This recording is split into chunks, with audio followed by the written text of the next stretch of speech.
கார்த்திகை மாதம் விரதம் இருந்து இருமுடி சுமந்து சபரிமலையை தரிசிக்க வரும் பக்தர்களுக்கு 18வது வருட பயணம் மிக புனிதமானது.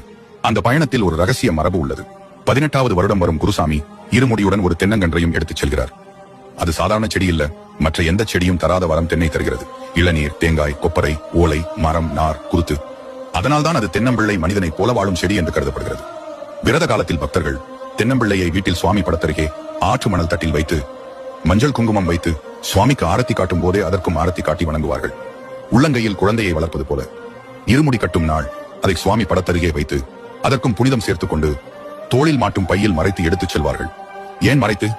பாதையில் சுவாமிமார்கள் பார்த்தவுடன் இவர் 18வது ஆண்டு வந்த குருசாமி என்று அறிந்து ஆசீர்வாதம் தருவார்கள். சன்னிதானத்திற்கு பின்னே உள்ள பஸ்ம குளத்தருகே அந்த தென்னம்பிள்ளை வைக்கப்படும். இதன் அடிப்படை ரகசியம் என்ன தெரியுமா? தென்னம்பிள்ளை மறுபிறவு குறியீடு. மனித வாழ்வை போல மரபு, பயன், சந்ததி எல்லாம் தரும். அதனால்தான் 18வது ஆண்டு சபரிமலை தரிசனத்தில் அதை எடுத்துச் சென்று அங்கே வளர்க்கிறார்கள். இது சாதாரண வழக்கமில்லை. ஒரு பக்தனின் 18 ஆண்டு ஆன்மீக பயணத்தின் மறுபிறவியின் சாட்சி.